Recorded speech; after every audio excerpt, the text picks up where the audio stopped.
പിതാവിന്റെയും പുത്രന്റെയും പരിശുദ്ധാത്മാവിന്റെയും നാമത്തിൽ ആമേൻ. പ്രിയപ്പെട്ടവർ, ഇന്ന് മാർച്ച് 16 തിങ്കള് അമ്മേ പരിശുദ്ധ അമ്മേ, അമ്മേ പരിശുദ്ധമേ, ദൈവമാതാവേ, കൃപാസനത്തിലൂടെ ഞങ്ങൾക്കും ഞങ്ങളുടെ ദേശത്തിനും അമ്മ മധ്യസ്ഥം തേടി തന്ന എല്ലാ അനുഗ്രഹങ്ങൾക്കും കൃപകൾക്കും ഞങ്ങളിപ്പോൾ ഹൃദയം നിറഞ്ഞ നന്ദി പറയുന്നു. അമ്മേ പരിശുദ്ധമേ, ദൈവമാതാവേ, 2004 ഡിസംബർ 7 ഉച്ചകഴിഞ്ഞ് 2:30 കൃപാസനത്തിൽ സംഭവിച്ച അമ്മയുടെ പ്രത്യക്ഷപ്പെടലിനെ കുറിച്ച് തിരുസഭയ്ക്ക് സമർപ്പിച്ചിരിക്കുന്ന പഠനരേഖകളുടെ മേൽ സഭാത്മകമായ പഠനം ആരംഭിക്കുവാൻ ഞങ്ങൾ പ്രാർത്ഥിക്കുന്നു. അമ്മേ പരിശുദ്ധമേ, ഭൂസ്വർലോകങ്ങളുടെ രാജ്ഞിയായ അങ്ങേയ്ക്ക് ഭൗമസംരക്ഷണത്തിനായി പ്രപഞ്ചപ്രകൃതിയെ തന്നെ തിരുസഭ പ്രതിഷ്ഠിക്കുവാൻ ഈ പ്രത്യക്ഷീകരണം വഴി ഇടയാക്കണമേ. പരിശുദ്ധമേ, ജപമാല മാതാവേ, സകല കൃപാസനം പ്രാർത്ഥനയോടും ചേർത്ത് ഞങ്ങളിപ്പോൾ പ്രാർത്ഥിക്കുന്ന ഈ കുടുംബത്തിന്റെ പ്രത്യേക നിയോഗം പറ മക്കളെ.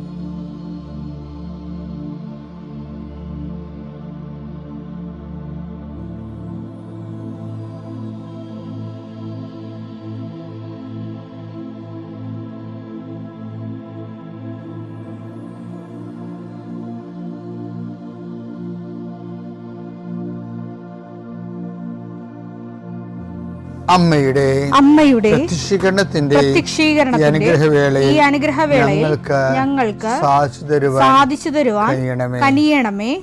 ആമേൻ. വിശ്വാസ പ്രമാണം. സർവശക്തനായ പിതാവും ആകാശത്തിന്റെയും ഭൂമിയുടെയും സൃഷ്ടാവുമായ ദൈവത്തിൽ ഞാൻ വിശ്വസിക്കുന്നു. അവിടുത്തെ ഏകപുത്രനും ഞങ്ങളുടെ കർത്താവുമായ ഈശോമിശിഹായിലും ഞാൻ വിശ്വസിക്കുന്നു.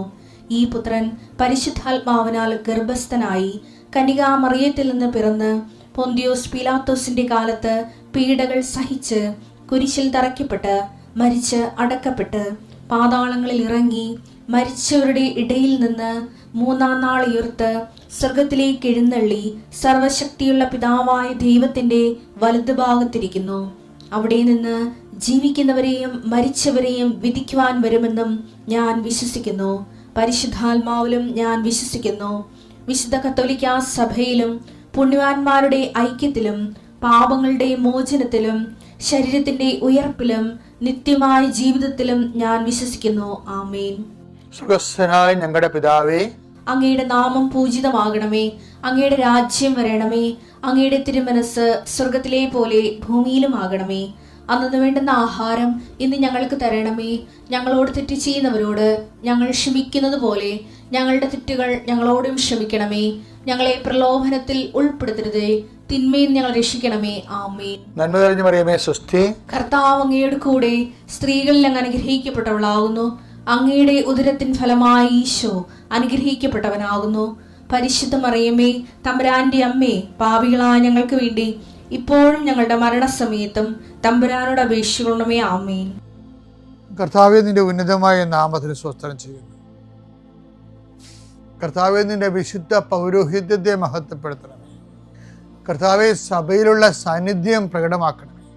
40 വർഷം ഞാൻ അർപ്പിച്ച കുർബാനയുടെ യോഗ്യതയെ കൃപാസ്ഥാനത്താറെ ജീവനോടെ പ്രത്യക്ഷപ്പെട്ട പരിശുദ്ധ അമ്മയുടെ മാധ്യസ്ഥത്തിൽ ഞാൻ അങ്ങയുടെ മക്കൾക്ക് വേണ്ടി പ്രാർത്ഥിക്കുന്ന കർത്താവേ, ലോകം മുഴുവനും ഉണർന്നിരിക്കുന്ന സമയത്ത് ഈ പ്രാർത്ഥനയിൽ പങ്കെടുക്കുന്ന ഓരോ മക്കള്, ഇന്ന് കടന്നു പോകുന്ന ഓരോ വഴികള്, ഓരോ ഉദ്യമങ്ങൾ, ഓരോ ജീവിത ലക്ഷ്യങ്ങൾ, അമ്മേ പരിശുദ്ധമേ, ദേവമാതാവേ, കൃപാസ്ഥാനത്താറെ ജീവനോടെ പ്രത്യക്ഷപ്പെട്ട അമ്മയുടെ സാന്നിധ്യം, സഞ്ചാരി മാതാവേ, സമയത്തിൻ്റെ അധികാരി, ഈ മക്കളുടെ കൂടെ പോകണമേ എന്ന് പ്രാർത്ഥിക്കുന്നു.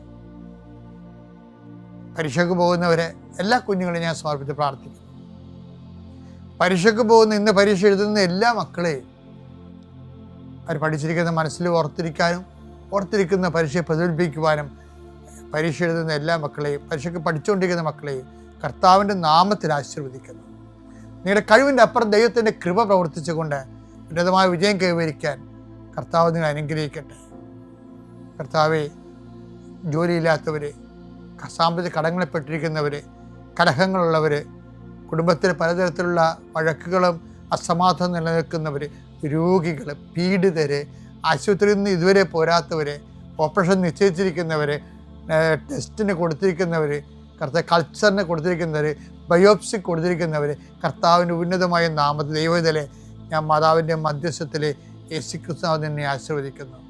നിൻ്റെ ജോലികൾ, വീടുകൾ, വിൽക്കാത്ത സ്ഥലങ്ങൾ, നഷ്ടപ്പെട്ട ജോലികൾ, ക്യാൻസലായ വിസകൾ എല്ലാം ഈശോ ഏറ്റെടുക്കുകയും നിൻ്റെ കുടുംബം നിലനിർത്തുകയും ചെയ്യട്ടെ. മക്കളില്ലാത്തവരെ ആശീർവദിക്കുന്നു, വിവാഹം ഒത്തുവരാത്തവരെ ആശീർവദിക്കുന്നു. റബ്ബറിൽ നിന്നും, കേര കർഷകരിൽ നിന്നും, മത്സ്യത്തൊഴിലാളികളിൽ നിന്നും തൊഴിൽ നഷ്ടപ്പെട്ടവരെയും വരുമാനം കുറഞ്ഞു പോയവരെയും കർത്താവിൻ്റെ നാമത്തെ ആശീർവദിക്കുന്നു. എൻ്റെ കർത്താവിൻ്റെതുമായ നാമത്തിൽ, സഭയുടെ അധികാരത്തിൽ, കുരിശിൻ്റെ അടയാളത്തിൽ, ദൈവശക്തിയാൽ ഞാൻ നിന്നെ ആശീർവദിക്കുന്നു. എൻ്റെ പ്രിയപ്പെട്ടവരെ, നമ്മുടെ ജീവിതത്തിലെ പലപ്പോഴും നമ്മുടെ ജീവിതത്തെ മുന്നോട്ട് കൊണ്ടുപോകാൻ പറ്റാത്ത രീതിയിൽ പല പ്രതിലോഭ ശക്തികളും ജീവിതത്തിൻ്റെ ഭാഗമായി ചിലപ്പോൾ ശത്രുക്കളുണ്ടാവും, ചിലപ്പോൾ രോഗങ്ങളുണ്ടാവും, ചിലപ്പോൾ വലിയ കടങ്ങളുണ്ടാവും, ചിലപ്പോൾ മോശം സിറ്റുവേഷൻ ഉണ്ടാവും. എവിടെ ചെന്നാലും നമുക്കെതിരെ കുറ്റം പറച്ചിലും നമ്മൾ ഒഴിവാക്കലും ഒറ്റപ്പെടുത്തലും അങ്ങനെയൊക്കെ പല വിഷയങ്ങളുണ്ടാവും. അപ്പോൾ നമുക്ക് തോന്നുന്നു ജീവിക്കാൻ പറ്റാത്ത അവസ്ഥയിലായല്ലോ എന്ന് നമ്മൾ അങ്ങനെ ചിന്തിച്ചു പോകും മനുഷ്യൻ. അപ്പോൾ കർത്താവിൻ്റെ വചനം നമുക്ക് തരുന്ന ഒരു പോംവഴിയുണ്ട്, ഒരു സൂപ്പർ പോംവഴിയാണത്. എന്താണ്? സങ്കീർത്തനം 110:1. കർത്താവ് എൻ്റെ കർത്താവിനോട് അരുൾ ചെയ്തു, ഞാൻ നിന്റെ ശത്രുക്കളെ നിന്റെ പാദപീഠമാക്കുവോളം നീ എൻ്റെ വലതുഭാഗത്തിരിക്കുക. അത് എനിക്ക് എന്നെ വല്ലാത്ത സ്വാധീനിച്ചിട്ടുള്ളൊരു വചനമാണത്. കാര്യം ജീവിതം ഇങ്ങനെ ഇന്നിപ്പം കൃപാസനം വളരെയേറെ കൃപയിലും വളരെ സന്തോഷത്തിലൊക്കെ പോകുന്നൊരു കാലഘട്ടം. പക്ഷെ ഇതിന് കയ്പിൻ്റെ വല്ലാത്തൊരു മുള്ളിൽ കൂടി നടന്നിട്ടുള്ള സർവ് ചെയ്യാൻ പറ്റുമോ ഇല്ലയോ എന്ന് അകത്തും പുറത്തും പ്രശ്നം ഉണ്ടായിരുന്നൊരു കാലഘട്ടത്തുണ്ട്. ആ കാലഘട്ടത്താണ് ഞങ്ങൾ അഖണ്ഡ ജപമാലയൊക്കെ അമ്മ എടുത്ത് കയ്യിൽ തന്നത്. മകനെ, ഇത് ചൊല്ലിക്കൊണ്ടിരുന്നാൽ മതി, നീ ഇനി വേറെ ആവശ്യമില്ലാത്ത കാര്യങ്ങളെക്കുറിച്ച് തലയിടുകയോ അഭിപ്രായം പറയുകയോ വിഷമിക്കുകയോ കിടന്നുറക്കമില്ലായിരിക്കുകയോ ചെയ്യരുത്. അപ്പോൾ ഞങ്ങൾ എന്ത് ചെയ്ത് പ്രാർത്ഥനയുടെ ദൈർഘ്യങ്ങൾ കൂട്ടി. അത് ഞങ്ങൾ കൂട്ടിയതല്ല, അമ്മ തക്ക സമയത്ത് തന്നതാണ്. ഒരു കൊല്ലം മുഴുവനും 2003 തൊട്ട് 2004 വരെ ഒരു കൊല്ലം മുഴുവനും രാത്രിയും പകലും ഇമവെട്ടാതെ ജപമാല ചൊല്ലിക്കൊണ്ടേയിരുന്നു. അപ്പം ഞാൻ ഇടവകയിലും കൊണ്ടിരിക്കും, ഇടവകയിലായിരുന്നു ഞാനന്ന്. ഞാൻ കൃപാസനത്തിൽ വരും പോകും, ഇങ്ങനെ വന്നും പോയി നിൽക്കുന്നു. അപ്പം ഇവിടെ അത് അണമുറിയാതെ നടന്നുകൊണ്ടിരിക്കണം. അപ്പം എന്ത് പറ്റി? അവസാന വിഷയമായപ്പോൾ അമ്മ, അതിൻ്റെ അവസാനത്തിലാണ് അമ്മ പ്രത്യക്ഷപ്പെടുന്നത്. അതൊരു 2004 ഒക്ടോബർ മാസം 25-ാം തീയതിയാണത് തീരണത്. പിന്നെ ഉടനെ 2004 ഡിസംബർ 7 അമ്മ പ്രത്യക്ഷപ്പെടും. അപ്പോൾ ഇതിൻ്റെ വിഷയം വെച്ചാൽ ചില സമയത്ത് ഇതുപോലെ കലുഷിതമായ അന്ന് how to move, how to survive എന്നതിനെക്കുറിച്ച് എനിക്ക് ഭയങ്കര ആശയക്കുഴപ്പങ്ങളുണ്ടായിരുന്നൊരു കാലഘട്ടമാണത്. കാര്യം കടലോരത്തിലെ ജോലി കഴിഞ്ഞ് ശുശ്രൂഷ കഴിഞ്ഞ് തിരികെയും ചെയ്തു. കൂടെ ഉണ്ടായിരുന്ന 13 പ്രവർത്തകരും പോയി. അന്നുണ്ടായിരുന്ന സ്ഥലങ്ങളും എല്ലാ കാര്യങ്ങളും രൂപതയെ ഏൽപ്പിക്കുകയും ചെയ്തു. പിന്നെ സ്വാസ്ഥ്യമില്ല, ആളുമില്ലാത്ത രീതിയിലായി. പക്ഷേ ശുശ്രൂഷ ചെയ്യാൻ മാതാവ് ശക്തമായി നിർബന്ധിക്കുകയും ചെയ്യുന്നുണ്ട്. അപ്പോൾ അതാണ് വിഷയം. ആസ്തിയില്ല, ആളുമില്ല. നമുക്ക് എന്തെങ്കിലും പ്രവർത്തിക്കണമെങ്കിൽ ആസ്തിയും ആളൊക്കെ വേണ്ടേ? അത് രണ്ടും ഇല്ല. പിന്നെ ഞാനാണെങ്കിൽ വലിയൊരു ഇടവക, 1000-800 വീട്ടുകാരുടെ ഇടവകയിൽ വികാരിയുമായി. എനിക്ക് അസിസ്റ്റൻറ്റും ഇല്ല. അപ്പോൾ ആവശ്യത്തിന് കല്യാണവും മരണം ഭേദപാടവും സംഘടനകളും എല്ലാം അതിൻ്റെ വഴി എങ്ങനെ നടക്കും? അതെല്ലാം ഒറ്റയ്ക്ക് ചെയ്യണം. അതിൻ്റെ ഇടക്കാണിത് ഈ വിഷയം ചെയ്യണത്. ചില സമയത്ത് നമ്മൾ വിഷമിച്ചു പോകും ശരിക്കും. എന്നാലും നമ്മൾ ദൈവം ആ സമയത്ത് ആ പള്ളിയിലിരിക്കുമ്പോഴാണ് ആദ്യമായിട്ടൊരു മനുഷ്യൻ കൊണ്ടുവന്ന്. ഞാനൊരു ദിവസം പള്ളിയെ അതിക്ക് ഒരു സന്ധ്യയ്ക്ക് ഇതുപോലെ വർക്കെല്ലാം കഴിഞ്ഞ് തലയും കറങ്ങി വരുമ്പോഴുണ്ട് എൻ്റെ പള്ളിയുടെ വാതിക്ക് ഞാൻ അവിടെ ചാർജ് എടുക്കാൻ ചെല്ലുമ്പോഴുണ്ടല്ലോ, ഇത് ആലപ്പുഴ 8 കിലോമീറ്റർ തെക്ക് പടിഞ്ഞാറ് പള്ളി, പാടക്കൽ പള്ളി. ഞാനവിടെ ചെല്ലുമ്പോൾ ആദ്യമേ ചെയ്തത് എന്താ വെച്ച് കഴിഞ്ഞാൽ, ഞാൻ പോകുന്ന പള്ളിയിൽ നിന്ന് അതേ തൈക്കപ്പള്ളിയിൽ നിന്ന് അങ്ങോട്ട് പോകണത്, ചേർത്തല്ല തൈക്കപ്പള്ളി. അപ്പോൾ അവിടെ ഒരു 5-6 കൊല്ലം അവിടെ വർക്ക് ചെയ്തിട്ടുണ്ട്. അപ്പോൾ ആ വർക്ക് ചെയ്ത് ട്രാൻസ്ഫർ ആയപ്പോൾ നാട്ടുകാർ, അവിടെ കമ്മിറ്റിക്കാർ ചോദിച്ച്, അച്ഛന് എന്താണ് ആവശ്യം, അച്ഛൻ എന്താണ് ഇല്ലാത്തതെന്ന് എന്നോട് ചോദിച്ചു. അച്ഛന് എന്താണ് ആവശ്യം, അച്ഛന് എന്താണ് ഇല്ലാത്തതെന്ന് അവരെന്നോട് ചോദിച്ചു. അപ്പോൾ ഞാൻ പറഞ്ഞ്, എനിക്ക് മാതാവിൻ്റെ ഒരു വലിയ പടം വേണം, അതേ ചോദിച്ചോളൂ. അല്ലാതെ ഫ്രിഡ്ജ്, TV, അന്ന് TVക്കൊക്കെ ഭയങ്കര ഡിമാൻഡുള്ള സമയമാണ്, ഒന്നും ചോദിച്ചില്ല. ഞാൻ പറഞ്ഞു, എനിക്ക് മാതാവിൻ്റെ ഒരു പടം വേണം. അപ്പോൾ ഞാൻ മാതാവിൻ്റെ പടം കാണിച്ചു കൊടുത്തവർക്ക്, മജ്ജ് ഗോറയിലെ മാതാവ്. അപ്പോൾ ആ പടം കാണിച്ചു കൊടുത്തപ്പോൾ ആ പടം അവർ എറണാകുളത്ത് പോയി വലിയ പടം വാങ്ങിച്ചു കൊണ്ടുവന്ന്, അന്ന് ഇതുപോലെ ഫ്ലക്സൊക്കെ വലുതാക്കാൻ പറ്റത്തില്ലായിരുന്നു. പടം ഫോട്ടോ ഇത് പാടായിരുന്നു, അത് ഞാൻ പറഞ്ഞ ഒരു സൈസ് എടുക്കാൻ. ആ സൈസിലെടുത്തിട്ട് അത് ഫ്രെയിം ചെയ്ത് കൊണ്ടുവന്ന് എനിക്ക് തന്നു. ആ പടം എൻ്റെ കാറിൽ വെച്ച് ആൾക്കാരുടെ കൂടെ പോയിട്ട് ഈ വാടകപ്പള്ളി ചെന്നിട്ട് ആദ്യം എൻ്റെ പൂമുഖത്ത് മാതാവിനെ പ്രതിഷ്ഠിച്ച് വെച്ചു.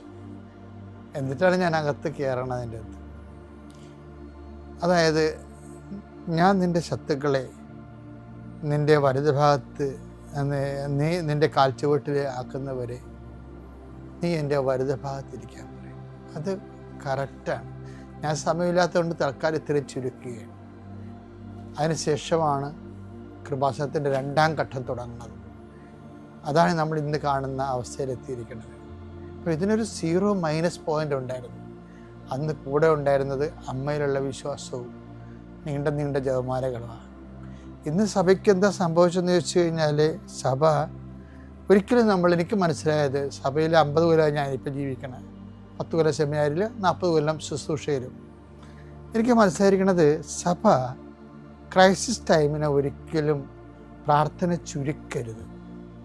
ക്രൈസിസ് ടൈമിലെന്ന് വെച്ച് കഴിഞ്ഞാൽ, നമ്മുടെ ക്രൈസിസ് ടൈമിൽ ഇപ്പോൾ ചില ആൾക്കാർ കർണക്കൊന്ത ചൊല്ലിയിട്ട് ജപമാല ഒഴിവാക്കില്ലേ, ആ കുടുംബങ്ങൾക്ക് ഭയങ്കരമായ ഞെരുക്കമായിരിക്കും. എന്താ വെച്ച് കഴിഞ്ഞാൽ, അവരുടെ ഉള്ള ആംബിയർ പോയി.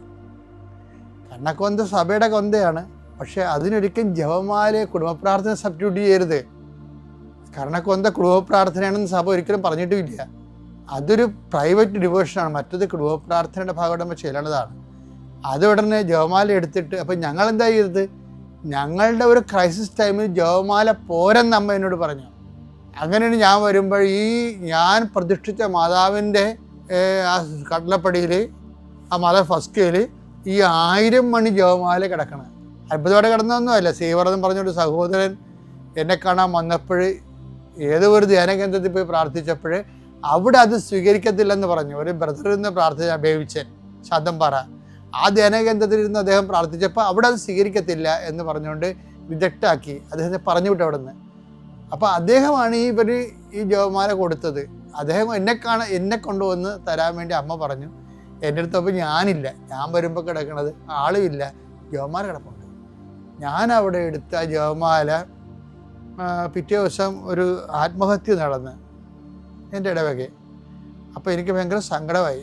എന്നെ പരിചയമുള്ളതല്ല, വേറെ ഒരു ഇടവകയിൽ നിന്ന് ആ ബന്ധു വീട്ടിൽ വന്ന് അവിടെ അടുക്കളയ്ക്ക് ഒരു ആത്മഹത്യ ചെയ്തതാണ്. അപ്പം ഞാൻ പോയി ആ അടുക്കളയിൽ ചിലപ്പോൾ ഇയാൾ തൂങ്ങി നിൽക്കുകയാണ്. പിന്നെ ഞാൻ പോലീസ് വരണവരെ അവരെ സഹായിച്ച് അവിടെ നിന്ന് പോലീസ് വന്ന് ബോഡിയും കൊണ്ട് പോയി മാസ്റ്ററേഡി കഴിഞ്ഞു. അതിനുശേഷം പിന്നെ ഞാൻ വന്ന് പള്ളിയിലേക്ക് നടന്നു വരിക റോഡിൽ കൂടി. അപ്പോൾ മാതാവിൻ്റെ കുരിശടിയാണ് വാതിക്കൽ. ഞാൻ അവിടെ വന്നപ്പോൾ ഗംഭീര മഴ വന്നു. ഗംഭീര മഴ മുഴുവനും 1 മണിക്കൂർ പെയ്യണ മഴ മുഴുവനും ഗംഭീര മഴ. ഞാൻ അതിൻ്റെ അകത്ത് കുരിശടിയത്ത് ഇരുന്ന് ജപമാലയില്ല ചെയ്യണം ആ മഴയത്ത് മുഴുവനും. മഴ കഴിഞ്ഞ് ഞാൻ പുറകോട്ട് നോക്കിയപ്പോൾ വേറെ ഒരു ചേട്ടൻ നിൽക്കണം, പരിചയമുള്ളതാണ്, ജോൺ ചേട്ടൻ എന്ന് പറയും, കുളമ്പുകാട്. അദ്ദേഹം ഇപ്പോൾ അവിടെ ആ നാട്ടിലില്ല, ഇപ്പോൾ വേറെ വെള്ളാടക്ക് പോയി. അദ്ദേഹത്തിനെ കണ്ടപ്പോൾ ഞാൻ ചോദിച്ചു, ചേട്ടാ എന്ത് വിശേഷം, ഇപ്പോൾ ഒന്ന് ചേട്ടാ, ഞാൻ അറിഞ്ഞില്ല ഇങ്ങനെ വന്നത്. അപ്പോൾ ഞാൻ അച്ഛാ ഞാൻ ധ്യാനം കഴിഞ്ഞ് വരികയാണ് എന്നിട്ട് പറഞ്ഞ് അദ്ദേഹം എന്നിട്ട് ഞാൻ പറഞ്ഞ്, ഒരു ജപമാല വന്നിട്ടുണ്ട്, ഇത് നീണ്ടതാണെന്നേ ഉള്ളൂ, നമുക്കൊന്ന് ചെല്ലാൻ പറ്റുമെങ്കിൽ നല്ലതായിരുന്നു. നമുക്ക് ചെല്ലാമല്ലോ അച്ഛാ. പുള്ളി എൻ്റെ ഇവിടെ വന്നിട്ട് ഈ ജപമാല വാങ്ങിച്ചുകൊണ്ട് പോയിട്ട് വേറെ ഒരു ചേട്ടനുമായിട്ടിരുന്നുണ്ട് അത് ആൻ്റണി എന്തോ എന്നിട്ട് ഈ പള്ളി മാതാവിൻ്റെ അടുത്തിരുന്നാണ് ജപമാല ചൊല്ലി, ഈ 1000 മഴ ജപമാല. അപ്പം എനിക്ക് മനസ്സിലായി. അപ്പം പുരുഷന്മാർ 5-6 പേരെ കിട്ടി. ഞാൻ അവരെയും കൊണ്ട് കൃപാസനത്തിൽ വന്നു. പിന്നെ കൃപാസനത്തിൽ ഇരുന്ന് ഒരു കൊല്ലം മുഴുവൻ ചെല്ലിയ ചരിത്രമാണ് ഈ പറയണത്. എന്ന് വെച്ച് കഴിഞ്ഞാൽ ഏറ്റവും ക്ലേശകരമായ കാലങ്ങളിൽ പ്രാർത്ഥനയുടെ വെട്ടിച്ചുരുക്കുകയല്ലേ ചെയ്യേണ്ടത്. നിങ്ങൾ പലരും കുടുംബത്തിൽ കാണിക്കാൻ മണ്ടത്തരമാണ്. നിങ്ങൾ എന്തെങ്കിലും കുടുംബത്തിൽ കലഹങ്ങളോ പ്രയാസങ്ങളോ ഉണ്ടെങ്കിൽ ഉടനെ നിങ്ങൾ പറയും ഇന്ന് 10 മണി, ഇന്ന് ഒരു രഹസ്യം ചെല്ലിയാൽ മതി, ഇന്ന് കൊന്തട. അതിനാൽ ആ കുടുംബത്തിൻ്റെ നടുവൊടിഞ്ഞു പോകും. അത് പരിശുദ്ധാത്മാവില്ലാത്തത് കൊണ്ട്. അങ്ങനെ പരിശുദ്ധാത്മാവില്ലാത്ത പണ്ടാരങ്ങൾ വീടുകളിലുണ്ടല്ലോ ഒത്തിരി. അവർ കയറി പറയും ഇന്ന് ഒരു രഹസ്യം ചെല്ലിയാൽ മതി എന്ന് പറയും. അങ്ങനെ ചുരുക്കി ആ കുടുംബത്തിനെ ഒതുക്കിക്കളയും. വിശ്വാസം തന്നെ പ്രവർത്തിക്കുന്നതാണ്. എപ്പോഴും ഓർത്തേക്കണം, ശത്രുക്കളുണ്ടായ ഞാൻ നിൻ്റെ ശത്രുവിനെ നിൻ്റെ കാൽപ്പിടി ഞാൻ ആക്കും എപ്പോഴെങ്കിലും. അതുവരെ നീ എൻ്റെ വലത് ഭാഗത്തിരിക്കണം. ആത്മാവിൽ നിറഞ്ഞ് കൃപയിൽ പ്രാർത്ഥനയിൽ. പിതാവിൻ്റെയും പുത്രൻ്റെയും പരിശുദ്ധാത്മനാമം.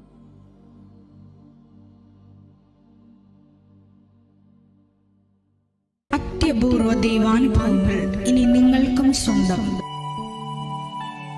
ഈ യൂട്യൂബ് ചാനൽ ഇതുവരെ സബ്സ്ക്രൈബ് ചെയ്തിട്ടില്ലെങ്കിൽ ഇപ്പോൾ തന്നെ സബ്സ്ക്രൈബ് ചെയ്യുക. ഈ വീഡിയോ ഇപ്പോൾ തന്നെ നിങ്ങളുടെ സുഹൃത്തുക്കൾക്ക് ഷെയർ ചെയ്തുകൊണ്ട് കർത്താവിൻ്റെ പ്രേക്ഷിതരാകുക.